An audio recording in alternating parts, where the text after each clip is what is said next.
ప్రజా దర్బార్కు జనం పోటెత్తారు. తమ కష్టాలు సీఎంతో నేరుగా చెప్పుకునేందుకు పెద్ద ఎత్తున జనం తరలివచ్చారు. ఉదయం నుంచే ప్రజాభవన్ వద్ద భారీ క్యూలైన్ నెలకొంది. చలిని సైతం లెక్క చేయకుండా జనం పెద్ద ఎత్తున ప్రజాభవన్ చేరుకుంటున్నారు. గతంలో రోజు ప్రజా దర్బార్ నిర్వహిస్తామని ప్రభుత్వం జనం భారీగా రావడంతో ప్రతి మంగళవారం, శుక్రవారం నిర్వహించాలని నిర్ణయించింది. ఇవాళ శుక్రవారం కావడంతో ప్రజాభవన్ వద్ద జనం సందడి నెలకొంది.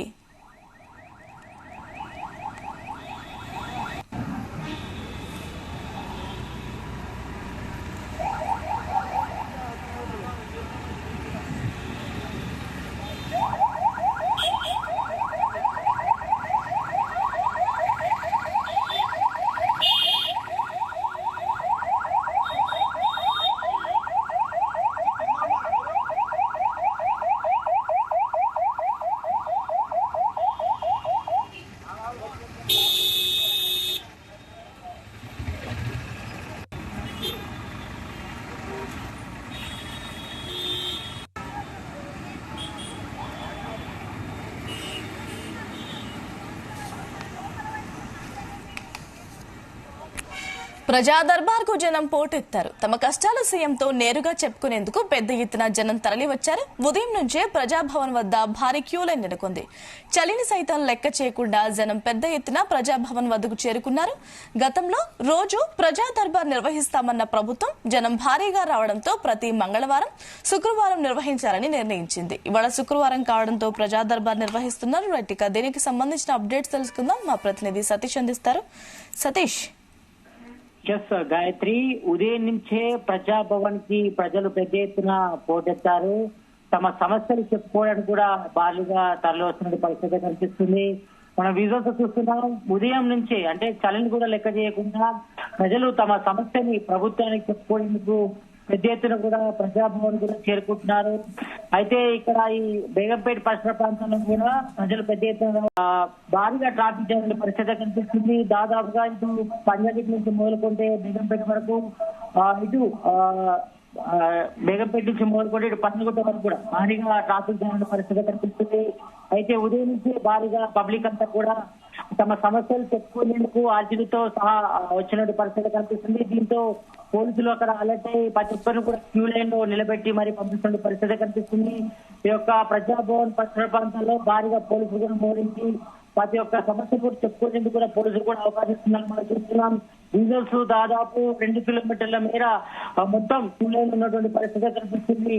అయితే ఇటు తెలంగాణలో కాంగ్రెస్ గవర్నమెంట్ ఏర్పడిన తర్వాత ప్రతిరోజు ప్రజా దర్బార్లో ప్రజావాణికి సంబంధించి దరఖాస్తులు కూడా స్వీకరిస్తాం, అందరి సమస్యలు పరిష్కరిస్తామని కూడా సీఎం రేవంత్ రెడ్డి ఆదేశాలు జారీ చేశారు. కానీ మొదటి రోజు పెద్ద ఎత్తున పబ్లిక్ రావడంతో ప్రతి మంగళవారం, శుక్రవారం కూడా ప్రజావాణి నిర్వహిస్తాం. అందులో ప్రతి ఒక్కరు కూడా తమ సమస్యలను ప్రభుత్వానికి విన్నవించుకోవచ్చు. ప్రజల సమస్యల పరిష్కారం కూడా ఒక డేటా ఎంట్రీ సంబంధించిన సిస్టమ్ కూడా ఇక్కడ ఏర్పాటు చేస్తాం. దాంట్లో ప్రతి ఒక్కరి సమస్యలను కూడా రికార్డ్ చేసి వారికి సెల్ ఫోన్ ద్వారా ఓటీపీ వస్తుంది. ఓటీపీ ద్వారా వారి సమస్య ఎంతవరకు పరిష్కారం అయిందనేది కూడా అందులో నిక్షిప్తంగా రిపోర్ట్ చేస్తామని కూడా ఇప్పటికే ఆదేశాలు జారీ చేశారు. ఈ నేపథ్యంలో మన విజువల్ చూస్తున్నాం. ఉదయం నుంచి దాదాపుగా ఉదయం 6:30 గంటల నుంచే భారీగా పెద్ద ఎత్తున ఇటు సిటీ నలువైపులతో పాటు డిస్టిక్ నుంచి కూడా ఇతర జిల్లాల నుంచి, తెలంగాణ వ్యాప్తంగా ఉన్న జిల్లాల నుంచి కూడా పెద్ద ఎత్తున కూడా ప్రజా దర్బార్, ప్రజా భవన్ కూడా పెద్ద ఎత్తున తరలి వస్తున్నారు. ఈ ప్రజావాణిలో తమ సమస్యలు కనీసం పరిష్కారం అవుతాయి. గత ప్రభుత్వం నిర్లక్ష్యంతో తమ సమస్యలు ఎన్నో పేరుకపోయాయని కూడా వాళ్ళంతా కూడా ఆవేదన వ్యక్తం చేస్తున్న పరిస్థితి చూస్తాం. మన లాస్ట్ వీక్ చూస్తాం. చాలా మందిని కూడా కలిసి అడిగినప్పుడు వాళ్ళు ఎప్పుడే చెప్తున్నారు, ఎక్కువగా ఇటు పింఛన్ సంబంధించిన సమస్యలతో పాటు ఇటు ధరణికి సంబంధించిన కోట సమస్యలతో పాటు కొంతమంది తమ భూములను కబ్జా చేశారని, కొంతమంది పింఛన్ కోసమని, కొంతమంది ఉద్యోగాల కోసమని ఎంతో మంది తమ గోడుని వెళ్ళముచ్చుకోవడానికి ప్రజావానికి వస్తున్నారు. అయితే ఇక్కడ అధికారులు కూడా అన్ని ఏర్పాట్లు సిద్ధం చేశారు. ప్రతి ఒక్కరిని కూడా క్యూ లైన్ లో పెట్టి బారికేడ్ కూడా పెట్టి అందరిని ఒక్కొక్కటిగా లోపలికి అలవ చేస్తున్న పరిస్థితి కనిపిస్తుంది. ఆ ప్రజావాణి ఉదయం 10 గంటల నుంచి మొదలుకుంటే మధ్యాహ్నం 1 గంటలకు కూడా నిర్వహిస్తారు.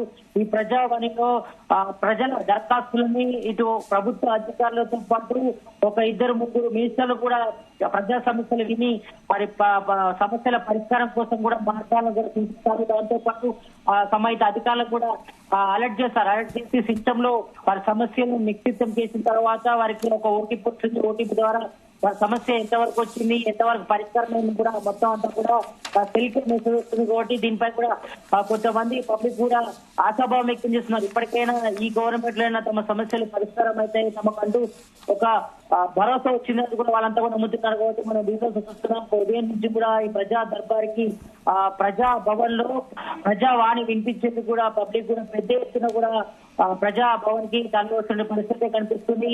అయితే ఇప్పటి నుంచి ఉదయం ప్రతి మంగళవారం ఉదయం 10 గంటల నుంచి మొదలుకుంటే మధ్యాహ్నం 1 గంట వరకు కూడా పబ్లిక్ నుంచి కూడా దరఖాస్తులు స్వీకరించి డేటా ఎంట్రీ చేసి వాళ్ళ సమస్యలు కూడా సొల్యూషన్ తీసే దిశగా మాత్రం కాంగ్రెస్ గవర్నమెంట్ అయితే పనిచేస్తుంది. మరి చూడాలి ఈ యొక్క ప్రజాభవన్ లో ప్రజలు ఇచ్చే అర్జీలు ఎంతవరకు పరిష్కారం అవుతాయి, ఎంతవరకు వారి సమస్యలకు సొల్యూషన్ దొరుకుతుందనపై చూడాలి. ఇప్పటి వరకు అయితే ప్రజా దర్బార్ మాత్రం పెద్ద ఎత్తున కూడా పోటెత్తుతున్నారు. ఎందుకంటే ఇప్పటికే 9:30 అవుతుంది కాబట్టి ఇంకా కూడా పబ్లిక్ వస్తున్నప్పటికీ వాళ్ళందరూ కూడా ప్రతి ఒక్క క్యూ లైన్ లో నిలబెడుతున్నారు. పోలీసులు ఒక్కొక్కరుగా లోపలికి పంపిస్తున్నారు, అధికారికి కూడా పంపిస్తున్న పరిస్థితి కనిపిస్తుంది.